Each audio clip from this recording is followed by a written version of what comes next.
Hola, hola, ¿qué tal? Muy buenos días para todos, para todas. Bienvenidos, aquí estamos con la primera edición de MBD Noticias. Qué gusto recibirles con una mañana que está lluviosa, que presenta 14 grados de temperatura. No está agradable afuera y puede estar peor, porque hay una advertencia de color amarillo que hay que prestarle atención. Ustedes se acuerdan que estaba previsto un ciclón extratropical. Claro. Bueno, se corrió un poco para ahora, para esta jornada en la zona sur del país. Sur y este, exactamente. Una advertencia de color amarillo que ha lanzado Inumet sobre las 6 de la mañana, que se extenderá por lo menos hasta el mediodía, según decía el Instituto Uruguayo de Meteorología, y que, como decía Pilar, abarca al sur y este del país y se va a seguir monitoreando. Exacto, ¿no? Y además con vientos que son importantes, entre 40 y 50 kilómetros en la hora, pero con rachas que pueden llegar hasta los 80 kilómetros y ocasionalmente superiores, así que cuiden las macetas en los balcones, por ejemplo, sí, claro, y salgan si es necesario. Parece broma, pero es cierto, si cae la maceta es complicado, ¿no? Bueno, muy bien, así las cosas. Esa es la advertencia de Inumet, pero ahora vamos a ver qué dice el pronóstico de Inumet para hoy y los próximos días. Exactamente, para esta jornada continuará el cielo cubierto con lloviznas, las temperaturas extremas 14 la mínima, 16 la máxima. Esto es para cerrar esta jornada. Efectivamente, cielo algo nuboso para el sábado 4 de noviembre, así arranca el fin de semana. 10 será la mínima, 19 la máxima, según dice Inumet. Y seguimos mejorando para el domingo, porque el 5 de noviembre va a estar el cielo claro, algo nuboso, las temperaturas extremas 6 la mínima, pero 24 ya primaveral la máxima. Sube mucho la máxima, sí, 24. Hermoso, temperatura ajustada a lo que es la climatología de la temporada que vivimos, primavera. Efectivamente, yo estaba contento porque se extendió un poquito el invierno, pero bueno, cosas que pasan. Vamos a contarles algunos de los temas que vamos a estar desarrollando junto a ustedes hasta las 9 de la mañana aquí en esta primera edición de MBD Noticias. El doctor en Ciencias Sociales, Gabriel Tenenbaum, afirmó que el caso Marcet deja en evidencia una red de protección al crimen organizado de la que participan integrantes del sistema político. Por su parte, el politólogo Gabriel de la Coste consideró que la corrupción será uno de los temas que va a marcar la próxima campaña electoral. Y seguimos en tema porque Diego Escuder fue designado de forma temporal como ministro de Relaciones Exteriores para ocupar el lugar de Bustillo tras la renuncia del ex canciller Escuder, integrante de la lista 404, se desempeñaba como director general de Secretaría del Ministerio y según la ex vicecanciller Carolina H. también estuvo presente en la reunión que hubo entre los dos ministerios para acordar eliminar los WhatsApp, el intercambio de WhatsApp entre los dos subsecretarios, Guillermo Maciel de Interior y Carolina H. de Relaciones Exteriores, antes de comparecer en el Parlamento. Claro, preparar la interpelación y de alguna manera organizar un poco esa mentira que después conocimos todos.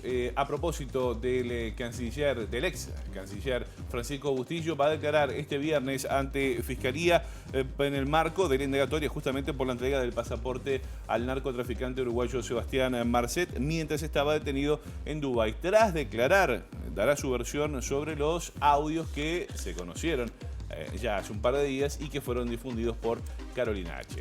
Y siguen llegando noticias desde Chile. Vamos a tener un contacto directo con Facundo Castro, que está allí cubriendo para TV Ciudad los Juegos Panamericanos, con buenos resultados, nuevas medallas y un viernes muy intenso de actividad, pero vamos a dejar que más adelante lo cuente Facundo. Sí, los Juegos Panamericanos que finalizan este próximo domingo. También vamos a tener, como siempre, nuestra entrevista central después de las 8:30 de la mañana. Nos visita la senadora del Frente Amplio, Silvia Nane, para hablar de la interpelación al ministro del Interior, Luis Alberto Heber. Caso Marcet, Penades, investigaciones. Hay mucho para hablar con ella en el marco de esta nueva llamado sala que se hace al titular de la cartera de Interior. Como decíamos, esto será pasada las 8:30 y antes de las 9 de la mañana.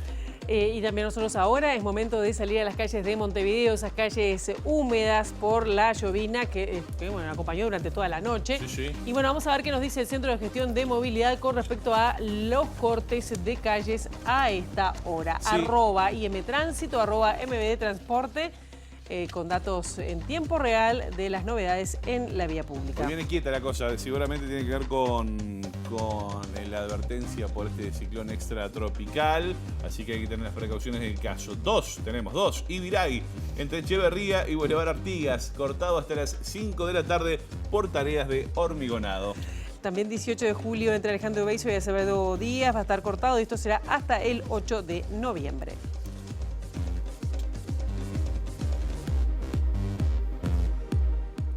Se mueve la ciudad a esta hora. Movimiento de viernes y con pavimento mojado, a tener las precauciones del caso. Vamos a comenzar el desarrollo de la información. Lo decíamos en nuestros adelantos. El doctor en Ciencias Sociales y docente de la UDELAR, Gabriel Tenenbaum, sostiene que el caso Marcet dejó en evidencia una red de protección al crimen organizado. Además, según dijo, en esta red participan integrantes del sistema político. Con el Partido Colorado llegamos a avanzar en la elaboración de un documento modificativo de la ley de financiamiento de partidos políticos. Tuvimos una primera reunión con el Frente Amplio y logramos avanzar, yo diría, una tercera parte de lo que es la totalidad de modificaciones. Hasta ahí nos fuimos poniendo de acuerdo, estableciendo, digamos, distintas modificaciones, llegando a un consenso en lo que tiene que ver con los cambios. Pero resta un trabajo por hacer, es decir, todavía no está culminado, yo diría que debiéramos tener por lo menos un par de reuniones más para llegar a una instancia de acuerdo de elaboración de un documento que sea representativo de eso. También estamos aguardando por el pronunciamiento del Partido Nacional, se nos ha dicho que seguramente en la próxima reunión del directorio del Partido Nacional ese tema va a estar siendo analizado, y también parte de Cabildo Abierto, que ya ha anunciado que tiene un documento para presentar y que, bueno, estamos esperando su presentación para después trabajar sobre la base de todo lo que tenemos arriba de la mesa. Ahí estamos escuchando a Iván Posada del Partido Independiente, que estuvo reunido para analizar justamente esta situación generada a raíz de las declaraciones de la ex vicecanciller Carolina H. Y están esperando una respuesta también, diciendo que la situación es grave, están esperando una respuesta del presidente de la República. Efectivamente. Bueno, muy bien, vamos a seguir en asunto porque para el politólogo Gabriel de la Coste, la corrupción va a ser uno de los temas centrales de la próxima campaña electoral. Esto en referencia a los grandes hechos acontecidos en los últimos meses que según él están signados por la corrupción y el escándalo. Hay obviamente una crisis institucional, pero que no es de ahora, ¿no? Estamos en una crisis institucional desde el año pasado, porque el caso de Marcet, el caso Astesiano, hay un gobierno que está definido por la corrupción y el escándalo y una agenda pública donde un escándalo y un caso de corrupción tapa otro escándalo y todo el tiempo estamos hablando de eso. Va a haber una campaña electoral donde la corrupción va a ser uno de los grandes temas. La corrupción, el escándalo y la forma como se gestiona. Y eso no era obvio que iba a pasar. Entonces va a haber una campaña que va a hablar mucho de economía, se va a hablar de seguridad social, se va a hablar de seguridad, pero la corrupción va a ser un tema muy, muy grande porque justamente la coalición va a tener que decirle a la sociedad, va a tener que dar explicaciones de esto de alguna manera. Después, sobre cómo aumenta o disminuye las chances, es de sentido común decir que esto es muy malo para el oficialismo.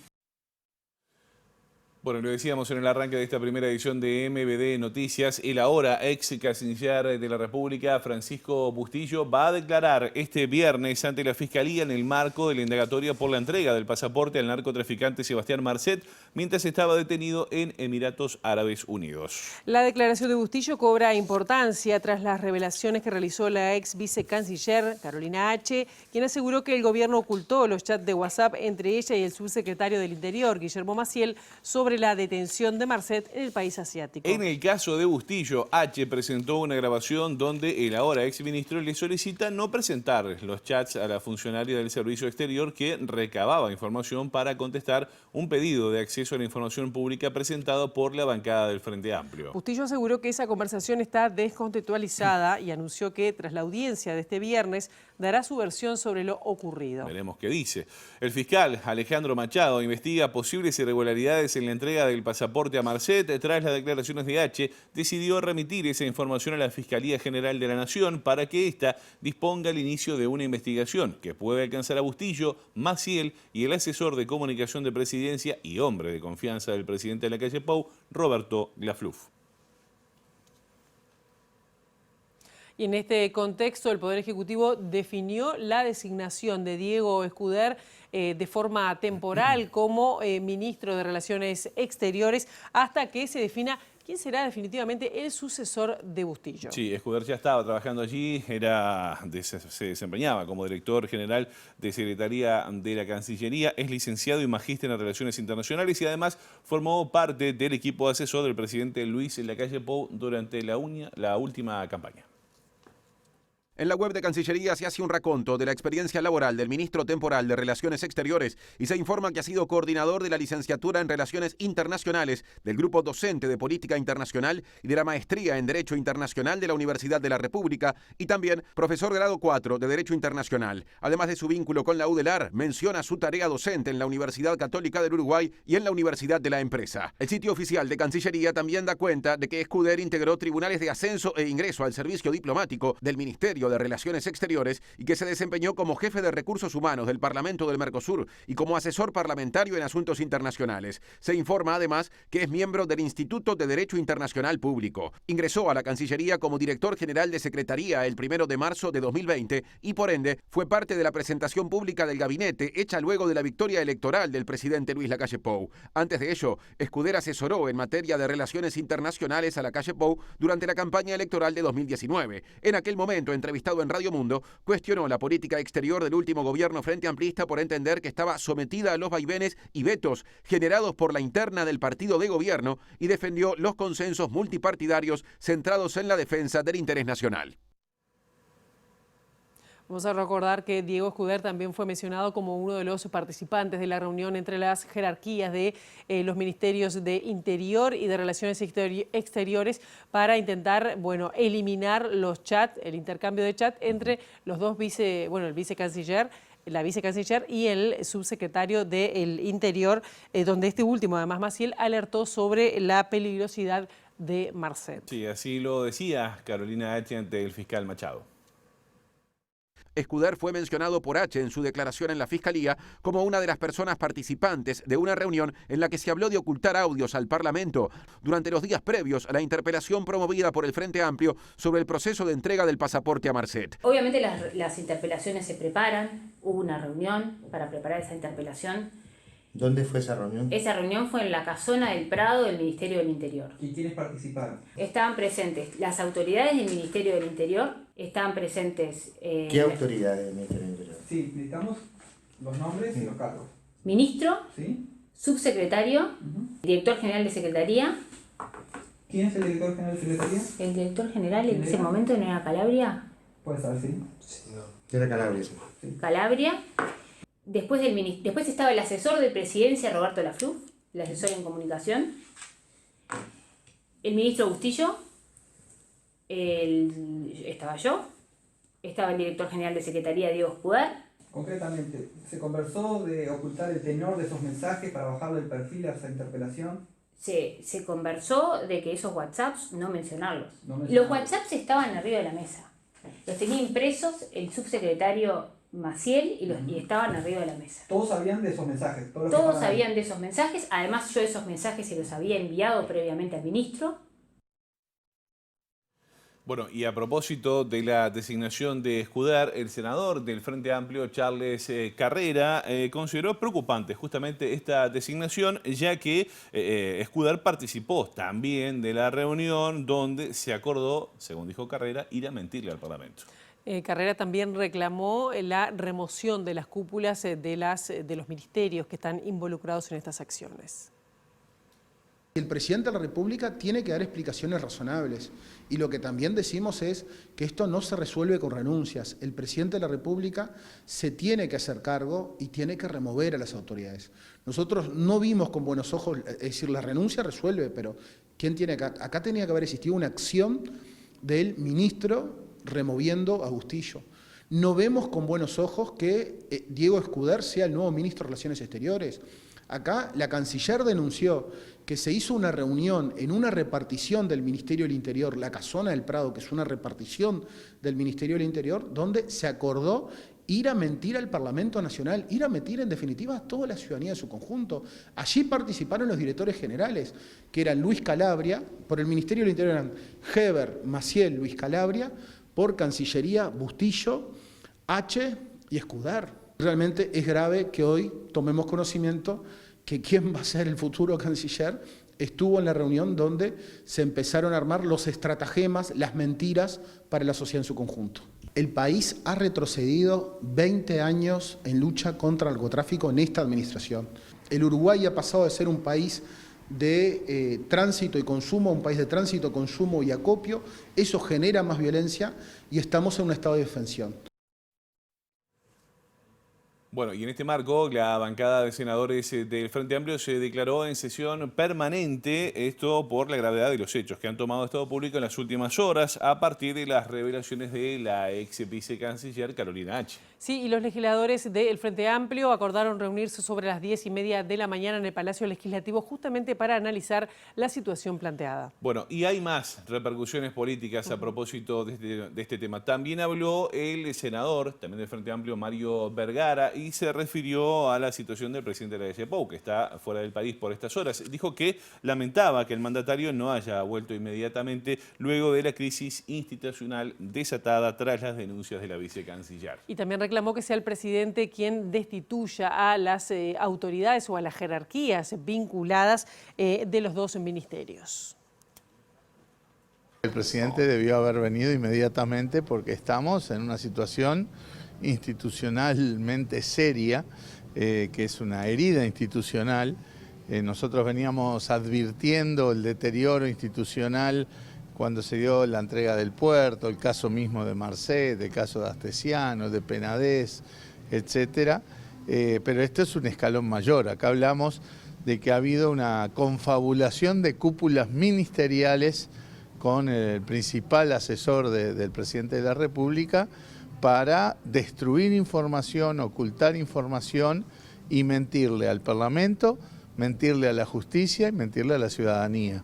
Sentimos que había una señal para dar de que la situación era grave y eso ameritaba el retorno anticipado del presidente. Estamos hablando de que desde la propia torre ejecutiva se los convoca a una reunión para confabular y generar un marco de mentiras, pero no es mentira cualquiera. Que el Poder Ejecutivo vaya a mentir al Parlamento es un tema institucional. Más que las renuncias a esta altura, lo que planteábamos era la necesidad de que fuera el presidente el que destituyera a las dos cúpulas ministeriales. Más repercusiones ahora dentro de la coalición de gobierno, porque también habló el senador, líder de Cabildo Abierto, Guido Manini Ríos. Dijo que lo ocurrido es muy grave y que hay muchas responsabilidades que deben asumirse. Sí, el líder de Cabildo Abierto dijo que el ministro del Interior, Luis Alberto Heber, también debe renunciar y que espera además explicaciones del presidente Luis Lacalle Pou.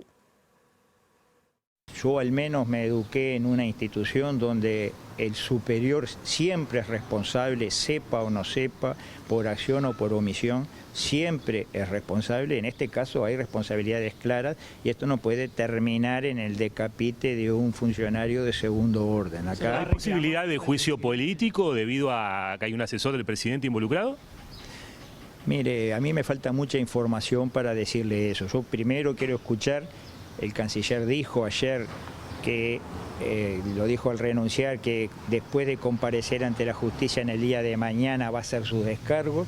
Yo soy de la idea de que siempre hay que escuchar al acusado, siempre hay que escucharlo. Bueno, vamos a escucharlo al canciller a ver cuáles son sus descargos, pero aparte quiero explicaciones del propio presidente, porque indudablemente que el asesor en imagen y en publicidad de presidencia que actúa en el mismo piso 11 que el presidente, para mí, o sea, sin tener mayor información, no pudo haber actuado por motus propio, no pudo haber actuado por cuenta propia. De ser cierto todo lo que dijo ayer la señora H en la Fiscalía. ¿Le va a reclamar las renuncias al presidente de la República? Nosotros vamos, espero no tener que llegar a reclamar nada, espero que en las próximas horas se den los pasos al costado que hay que dar. Manini agregó que esperó la llamada del presidente Luis Lacalle Pou para tener explicaciones de lo sucedido, pero que esto no ocurrió y que el presidente ya debería estar en Uruguay debido a lo ocurrido. Agregó que Bustillo y Heber no dijeron toda la verdad en el Parlamento y que de parte de Cabildo Abierto todas las posibilidades están abiertas, incluso dejar la coalición. La llamada del presidente de la calle Pou no llegó a Manini Ríos por estas horas, pero está previsto que el mandatario vuelva a nuestro país mañana sábado a la tarde, donde también se ha convocado un Consejo de Ministros, una reunión con todos los jerarcas de gobierno de forma urgente para saber cómo se afronta esta crisis que se ha desatado esta semana. En un momento se había planteado la posibilidad de que la calle Pou adelantara su regreso, cosa que confirmó que no haría y volvería como estaba previsto el sábado proveniente de Estados Unidos. Ahora vamos a retomar lo que habíamos anunciado, que el analista Gabriel Tenenbaum había señalado que estas denuncias que han surgido con respecto al caso de la entrega del pasaporte de Sebastián Marcet indica que hay evidencia de un sistema de protección al narcotráfico y al crimen organizado. El investigador Gabriel Tenenbaum se ha especializado en el estudio del crimen organizado. Uno de los indicadores claves que se ha quedado en evidencia, ¿no? Es el hecho de que se salió un poco del caso Marcet como tal, como individuo Marcet como tal, para agarrar ese fenómeno puntual del Marcet y su organización y quién es, etcétera, y ponerlo en un enclave mayor, que es una red de protección al crimen organizado, que por supuesto se alimenta de la legalidad, de actores legales. Más allá si hay intención o no, que eso todavía no lo sabemos, el tamaño de esa red, claramente hay una protección.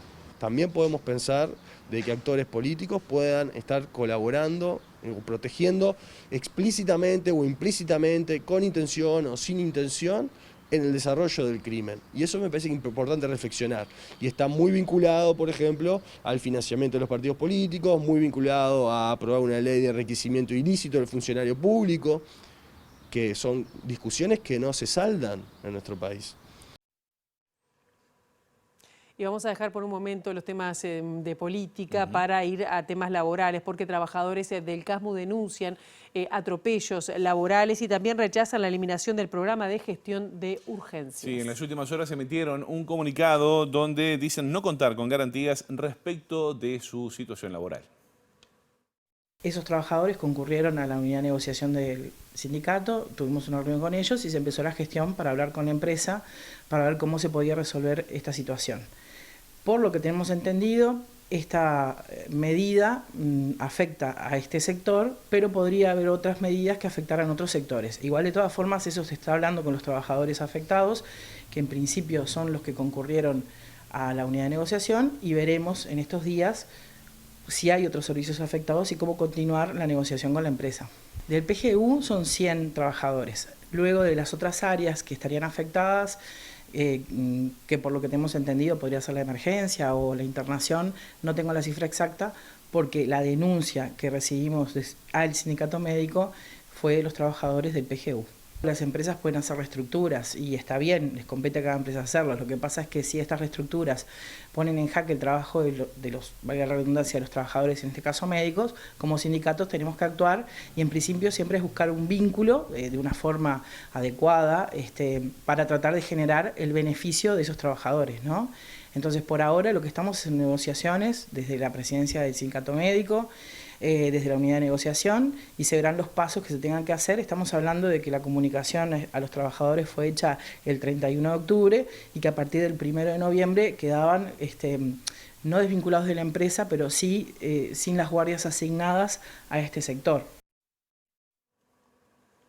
Y ahora, como adelantábamos al comienzo de esta edición, vamos a tomar contacto directamente desde Santiago de Chile con Facundo Castro para saber cómo vienen los Juegos Panamericanos y sobre todo la participación de Uruguay.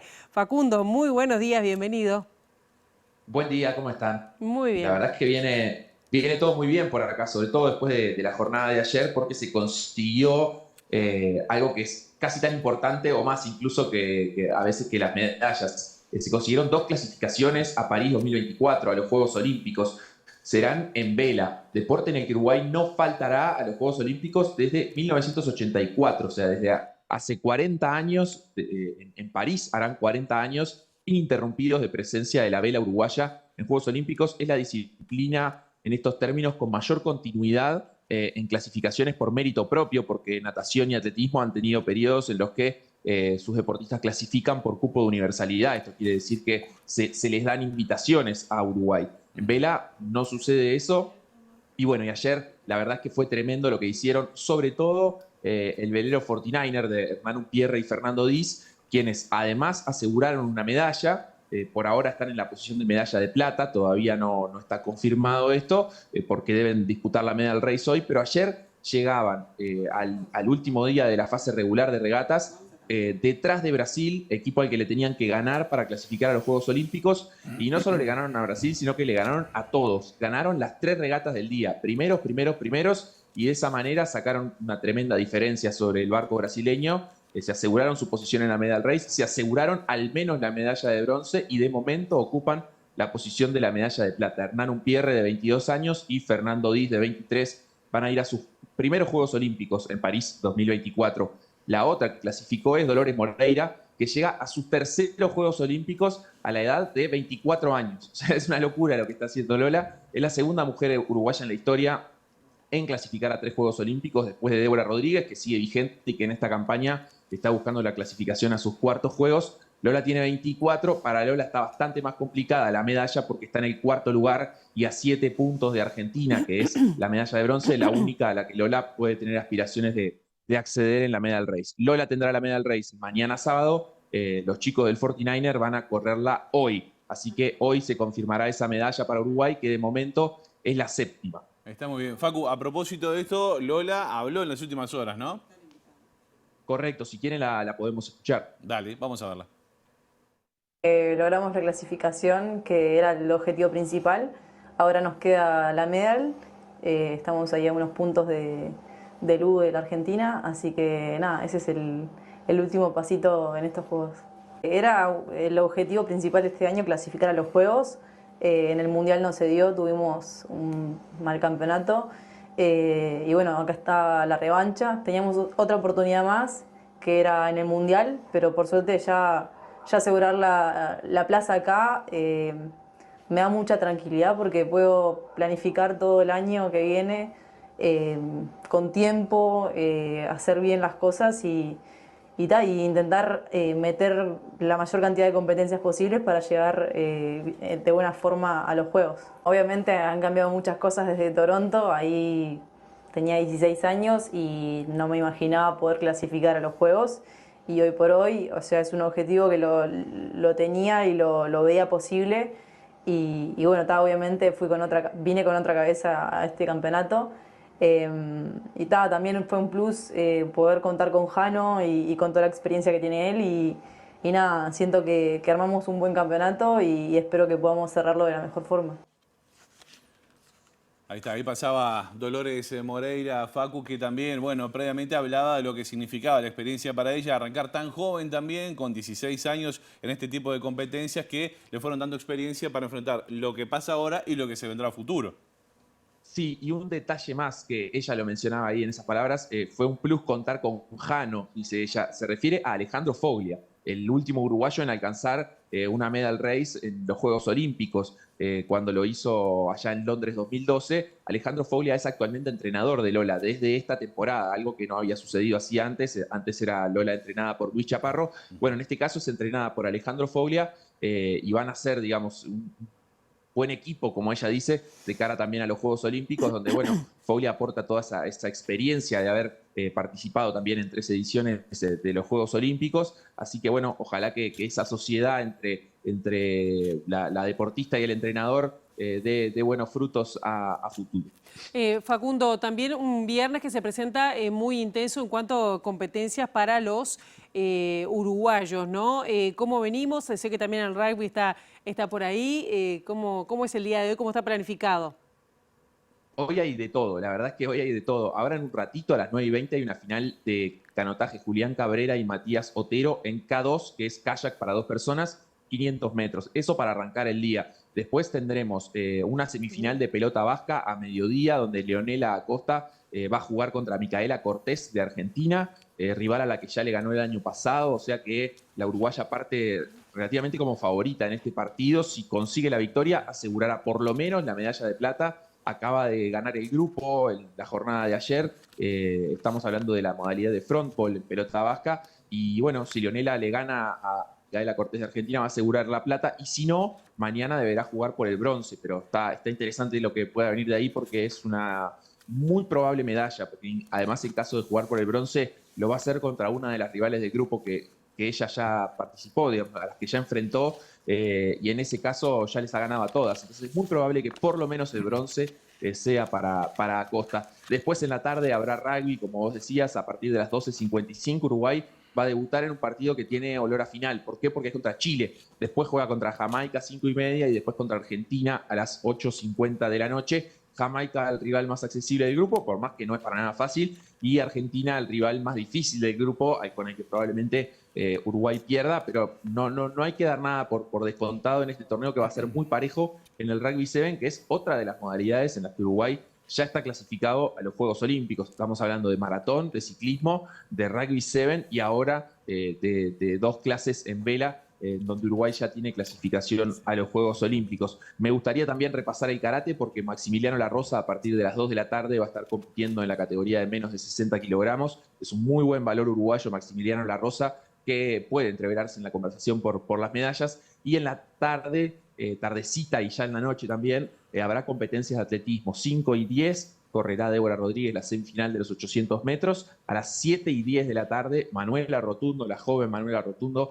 saldrá a la competencia de lanzamiento de jabalina. Y a las 8 y 10 de la noche, María Pía Fernández saldrá a correr los 1500 metros, que son una final directa. En el caso de Débora Rodríguez, que decía va a correr la semi de 800 metros, si sale las primeras 3 o los 2 mejores tiempos restantes, va a clasificar a la final, que será en la jornada de mañana. Así que un poquito ese es el repaso del día. Es un día bastante intenso y que por lo menos también a nosotros nos va a llevar más de lo normal, porque el streaming que hacemos todos los días en el canal de YouTube, en vez de a las 20, va a arrancar a las 21, una vez cerrada la jornada del atletismo. Bueno, estemos atentos entonces a este streaming allí en el YouTube de TV Ciudad, en el canal de TV Ciudad. Muchísimas gracias, Facundo. Recordar que entonces el domingo cierran los Juegos Panamericanos y seguramente la semana que viene te estaremos convocando para hacer un repaso exacto de lo más destacado de la participación de Uruguay. Gracias. Buenísimo, con mucho gusto y bueno, muchas gracias a ustedes. Muy bien, arriba pasó Facundo Castro entonces por allí desde Chile con los Panamericanos. Nosotros ahora vamos a hacer una pausa muy breve. A la vuelta tenemos móvil, tenemos entrevista, hay mucho más, quédese allí.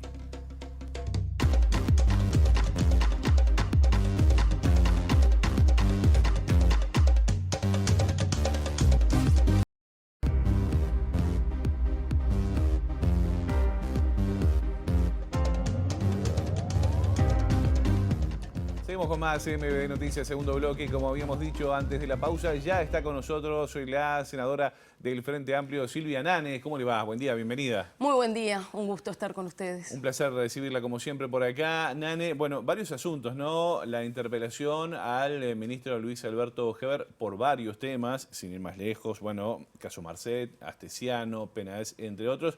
Ya se pidió en el Parlamento, se aprobó, no hay fecha aún para poder interpelarlo. No hemos recibido todavía la propuesta de fecha, no tenemos fecha y no sabemos si vamos a tener ministro, así que estamos en la incertidumbre. ¿Por qué dice que no sabemos si vamos a tener Porque ministro? nosotros esperamos que el ministro sea removido a la brevedad. De hecho, este es un ministro que ya viene sin el apoyo parlamentario de cuando se discutió la política de seguridad en la Cámara de Representantes. Recordemos que el ministro salió sin el apoyo de la Cámara de Representantes. Es un ministro en el cual nosotros ya pedimos la censura. Recuerden el día de la expulsión del ex senador Penades. Y como sigue en pie, vamos a interpelarlo, en definitiva, porque el ministro fue en régimen de comisión general a decir nada, y a nosotros nos parecía que lo que correspondía era la interpelación. Ya lo habíamos anunciado, presentamos la moción, incluyendo la acumulación de esto, Josema, porque esto viene siendo un algo que cuando nos creemos que es lo peor, siempre hay algo peor. Entregaron el pasaporte a Marcet con unas inconsistencias absolutas en la información que dieron en el Parlamento. Lo que está pasando que hoy nos dimos cuenta que no eran inconsistencias, que eran faltas a la verdad, premeditadas, en una reunión con altísimos jerarcas, donde obviamente también estaba el ministro del Interior y todo el resto de Cancillería y el viceministro del Interior. Ya le voy a preguntar cómo observó personalmente toda esta situación de los últimos días y también cómo se ha parado el Frente Amplio, que ha sido bastante moderado en las últimas horas a propósito de este tema. Pero Cauto. Cauto, efectivamente, ¿usted entiende que mañana, sábado, llega el presidente de la calle Pou y le retira el apoyo, lo saca del cargo a Gerard? Es que yo te soy muy honesta, Josema. Yo creo que el presidente ya tendría que estar acá. El otro día, cuando después del secretariado me vine a TV Ciudad, recuerdo que lo que le dije a Semproni es, mirá, si el presidente ya llegó, que cargue combustible de vuelta y se vuelva. Presidente, no sé qué está haciendo en Estados Unidos. Y no yo, creo que el resto de la ciudadanía se pregunta, ¿qué está haciendo el presidente en Estados Unidos? Acá se incendiaron las instituciones, porque yo he escuchado que la gente, hay varias personas que dicen, esto es solamente una crisis política. Esto es una crisis política y es una crisis institucional. ¿Por qué? Porque se le mintió al Parlamento. Y tenemos que entender que en una democracia al Parlamento no se le miente. ¿Por qué no se le miente al Parlamento? Porque la función constitucional del Parlamento es controlar al Poder Ejecutivo. Y porque además jerarcas del Poder Ejecutivo le quisieron ocultar pruebas a la justicia. Entonces, claro que tenemos una crisis institucional. Porque está el Poder Ejecutivo con sus máximas figuras, pasando por encima del Poder Legislativo y pasando por encima del Poder Judicial. Es verdad que con aspectos políticos, pero entonces los aspectos políticos se tienen que solucionar con política, que es la remoción de los cargos de confianza. Senadora, ¿la responsabilidad absoluta es del presidente de la calle Pou en este caso? Sí, claro, absoluta y relativa. Y de cada uno de aquellos que actuaron mintiéndole al Parlamento y tratando de ocultarle pruebas al Poder Judicial. Pero en la gestión pública, lo que se delega es la gestión, no la responsabilidad y no la autoridad. La autoridad es de las jerarquías. Y acá hubo hechos denunciados que tiene que actuar la justicia. Claro que sí, pero tiene que actuar el Poder Legislativo, porque es el Poder Legislativo el que controla al Poder Ejecutivo. De hecho, no es un capricho del Frente Amplio. Ahora, decirle, ministro, usted se tiene que ir, porque le mintió al Parlamento y al Parlamento. No le miente ni el ministro ni ningún otro ciudadano, pero particularmente en su deber constitucional de controlar al Poder Ejecutivo, hay que dar una señal institucional de que quien le miente al Parlamento se va. No puede estar allí. Nane, usted decía, el Frente Amplio ha sido cauto en las últimas horas, valorando toda esta situación que se dio, por las declaraciones de H ante la justicia, las filtraciones de audio de la ahora ex canciller Francisco Bustillo, que declara hoy además y dará su versión de los hechos después de declarar ante Fiscalía. El Frente Amplio, si hubiese querido, podía haber salido a quemar la pradera. Fue cauto. ¿Por qué? Porque la democracia merece cautela, merece responsabilidad. Y porque el presidente tiene que dar explicaciones. El presidente tiene que dar explicaciones. Y hay que ver qué es lo que le dice el presidente, no al Frente Amplio, qué es lo que le dice el presidente a la ciudadanía. Nosotros como Frente Amplio estamos intentando hacer lo que nos corresponde y lo que entendemos responsable en estas circunstancias, sin descartar cosas que pueden venir hacia adelante en el devenir de esto, que Josema no sabemos lo que es. Tanto no sabemos nosotros no sabemos lo que es como oposición. El resto de la ciudadanía, los votantes del Partido Nacional, los votantes de la coalición, merecen explicaciones, Acá estamos todos en un mar de incertidumbres que no nos merecemos como ciudadanos. No es el Frente Amplio. Es que, como te acabo de comentar, acá hay problemas en los mandatos constitucionales que no están siendo respetados. Entonces, es verdad, la Constitución la tenemos que defender todos los ciudadanos. ¿Y cómo se le va a ir a mentir deliberadamente al Parlamento? Es un hecho gravísimo. Está claro. Gravísimo. A propósito, en el Parlamento hay buen diálogo, más allá de las tensiones que se pueden generar con todos los partidos, ¿no? Eso lo hemos constatado, usted da fe de eso. Pero ¿ha hablado con representantes del oficialismo en las últimas horas a propósito de esta situación? ¿Cómo observa? No, nosotros ayer tuvimos... Porque muy pocos han salido a hablar del tema. Por ejemplo, Gandini, entre otros. Muy pocos. Yo entiendo el espanto que deben tener, entiendo la desazón que deben tener en estos momentos. Supongo que deben estar trabajando para ver cómo se van a parar de acuerdo a esto. La bancada del Frente Amplio, la bancada del Senado del Frente Amplio se declaró en sesión permanente. Sí. Nosotros nos juntamos ayer de tarde, ahora 10:30, nos juntamos de nuevo y estamos en régimen de sesión permanente, tratando de atender a todas las circunstancias que van pasando. Yo no sé cómo están trabajando los otros partidos, pero yo hoy hablaba de que había una crisis institucional y una crisis política, y la parte política, evidentemente, hay que solucionarla con política. Lo que pasa es que para eso también se necesita construir credibilidad. Hoy estamos en un momento de una crisis aguda de credibilidad. La próxima vez que el Poder Ejecutivo del presidente Luis Lacalle Pou vaya al Parlamento, ¿cómo queda esa credibilidad? ¿Cómo quedan las acciones? ¿Cómo queda aquello que se vaya a explicar? ¿Cómo queda aquello que se le vaya a rendir cuentas al Parlamento? ¿Está erosionado? ¿Se mira todo con lupa ahora? Ya mirábamos con lupa y así todo se nos pasó esto. No es que se nos haya pasado. Hay, reitero, un intento de ir a ocultar información al Parlamento. Que después, y yo acá quiero destacar también un aspecto importante, la prensa ha jugado un papel importantísimo. Importantísimo. La prensa independiente ha jugado un papel importantísimo informando a la ciudadanía, pero también informándonos a nosotros en muchísimas de las cosas. Porque recuerden que cuando Mario Vergara preguntó cuáles fueron las comunicaciones, en aquel intento que habían urdido en la Casona del Prado del Ministerio del Interior, que no es casual tampoco, quién es el anfitrión de la fiesta, urdieron un plan para llegar al Parlamento y no decir la verdad. Luego, ¿quién es, en definitiva, que termina informando a nosotros, que no nos había informado el Poder Ejecutivo, y al resto de la ciudadanía? La prensa. La prensa ha jugado un papel fundamental en todo esto, siendo agraviada, siendo en muchísimos casos acusada directamente, lo he escuchado de varios dirigentes, hasta haciéndolos parte de una especie de organización delictiva a compañeros de ustedes. Y yo creo realmente que hay que reconocer el trabajo de la prensa.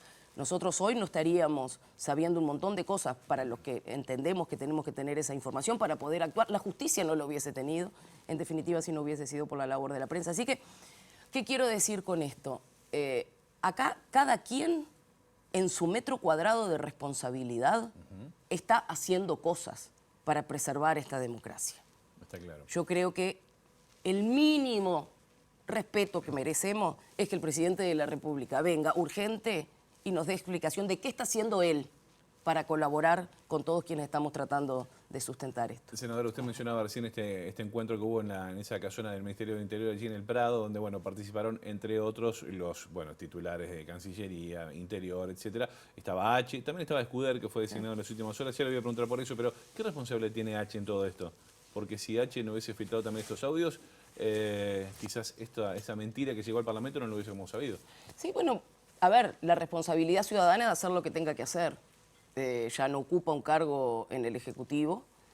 Si ella fue parte de esa trama de ocultar información, la justicia está actuando y me parece que a eso tiene que ir por ahí. Pero mira una cosa que yo creo que omití decir. La justicia está para resolver aspectos que tienen que ver con las responsabilidades individuales ante la ley. Las responsabilidades políticas se resuelven con los poderes políticos del Estado. Y por eso yo estoy, te podría decir, muy convencida de que el poder legislativo, como poder del Estado, en todo este asunto tiene un papel protagónico para jugar y que tiene que jugarlo. Porque en el poder legislativo está la representación de la ciudadanía y creo que no podemos eludir esa responsabilidad. Nos quedan 30 segundos, lamentablemente estas charlas siempre nos quedan cortas porque hay un montón de temas para seguir dialogando, pero en el final le pregunto, ¿esta es la peor crisis político-institucional de la vida democrática uruguaya? Sí, yo creo que sí, lamentablemente, ¿no? A 50 años de ese nunca más, es lamentable que estemos en una situación de estas, que confío que vamos a poder resolver, pero que creo que no era necesario llegar acá. Porque cuando la corrupción tiene tantas caras es porque definitivamente hay algo mucho más estructural por debajo. Hoy no sabemos hasta dónde el narco ha penetrado el gobierno y hoy no sabemos hasta dónde la corrupción que ha teñido a este gobierno desde que empezó hasta ahora, no sabemos hasta dónde ha llegado y eso es realmente, más allá de un factor de preocupación, tiene que ser de ocupación. Se me ocurre también hablar de la financiación de los partidos políticos, pero lo vamos a Tema dejar fundamental. para otro momento y también para esperar la fecha de la interpelación. Así que bueno, seguiremos en contacto. Senadora Silvia Nene, gracias por estos minutos con Por MB favor, Noticias. muchas gracias a ustedes por recibir. Hasta pronto. Y ahora vamos a cambiar de tema y vamos con la información desde exteriores que nos brinda nuestro compañero Eduardo Delgado. Eduardo, muy buenos días, bienvenido. Buenos días, Pilar, así es, si bien hoy el clima no acompaña, para mañana no están previstas lluvias y están previsto la actividad Memorias Barriales, un recorrido intermunicipal por sitios de memoria. Y para conocer más de esta actividad estamos con Mateo Mañona, que justamente trabaja en el municipio B, que es una de las organizaciones, uno de los municipios que junto a organizaciones sociales trabaja en la organización de esta actividad. Mateo, buen día ante todo y bueno, contanos un poco en qué consiste esta actividad. Bueno, buen día, ¿cómo andan?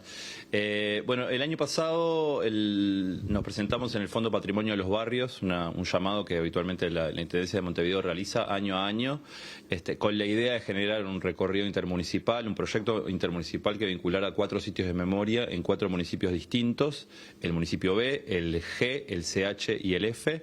Fue el único proyecto con esas características en cuanto a vincular municipios y bueno, fue gratamente para nosotros seleccionado y en el correr del año fuimos como afinando las ideas para poder concretarlo ahora y mañana, si el clima nos da una manito, lo vamos a poder concretar. ¿Qué lugares incluye este recorrido? Bueno, vamos a salir a las 9 de la mañana del sitio de memoria que se ubica en la Institución Nacional de Derechos Humanos, el ex-SID, el ex Servicio de Inteligencia y Defensa, que funciona como un sitio de memoria habitual con sus recorridos. Luego desde allí vamos a ir nos metemos en el municipio B, o sea, salimos del CH, nos vamos al B, a la ex cárcel de Cabildo, que también funciona como sitio de memoria. Allí nos van a recibir las expresas políticas que están trabajando en la construcción y desarrollo de ese sitio. De allí nos vamos a ir a la Plaza de Museo Memoria de Punta de Rieles, que se generó también como toda una cinta de memoria recordando un poco los tiempos de cárcel política, donde las mujeres expresas políticas transitaron en Punta de Rieles, y el recorrido finaliza en esos municipios F y el recorrido finaliza en el municipio G, en el barrio Peñarol, en la cooperativa de viviendas Mesa 2, porque bueno, también en esta lógica de pensar en lugares como cargados con historias vinculadas a la resistencia y la represión durante el terrorismo de Estado, las cooperativas de vivienda de FUCBAM también tuvieron como una historicidad propia muy pesada en cuanto a la resistencia. Y además en ese lugar se está desarrollando un proyecto de trabajo social vinculado a los derechos humanos, en un diálogo de derechos humanos en clave de pasado y presente dentro de la propia cooperativa, que además tiene como un circuito interno de marcas de memoria que también ayudan a comprender un poco el paso del tiempo allí. La idea es salir en un ómnibus desde la Institución de Derechos Humanos entonces a las 9. Hay un formulario en la página web del municipio B donde la gente puede anotarse para poder completar de esa forma el recorrido y ahí hacemos municipio CH, B, F, G y después se retoma a la Institución de Derechos Humanos. Previamente, en la cooperativa de viviendas Mesa 2 va a haber como una actividad de intercambio, como cierre, una especie de conversatorio para poder, contemplar todas las miradas del desarrollo que se dio en el propio recorrido. Esta visita más cuenta con esa particularidad, a 50 años del golpe, la posibilidad de tener testimonios directos de lo ocurrido, ¿no? Gente que, vivió y sufrió esos años. Exacto, en este año han pasado muchas cosas, en ese tono, en el paraguas gigante que es los 50 años del golpe, los 50 años de la huelga general, Y bueno, en esa idea surge esta posibilidad de generar como el intercambio de testimonios, el ida y vuelta entre testimonios de gente que transitó ese periodo y de otra gente, como la mía, por ejemplo, en mi caso, pero de otra gente más joven incluso, que está como tratando de dialogar en clave de derechos humanos también desde el hoy con esas historias. Por eso también, por ejemplo, uno de los colectivos que organiza esta actividad es Jóvenes por la Memoria, que son chiquilines que tienen algunos 20 años, que trabajaron mucho y trabajan mucho conmigo en los proyectos de memoria del municipio B, y la verdad que se pusieron también al hombro Y me parece como interesante poder activar esa mirada que a veces nos queda un poco en el aire, de tratar de bajar algunas concepciones de derechos humanos también en el hoy. Mateo Mangone, muchas gracias por estos minutos, es muy amable. A ustedes, saludos por el piso. Compañeros, volvemos con ustedes. Recordamos, mañana entonces esta recorrida por intermunicipal por diferentes sitios de memoria.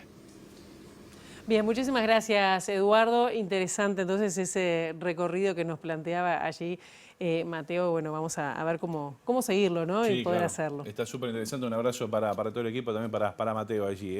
Bueno, nosotros hasta acá llegamos con la primera edición de MB Noticias. En minutos arranca Ciudad Viva en la pantalla de TV Ciudad. Actualización informativa a las 13:30, 19. Nosotros volvemos el próximo lunes bien tempranito a las 8 en punto con las primeras noticias de TV Ciudad. Pase muy bien, buen descanso.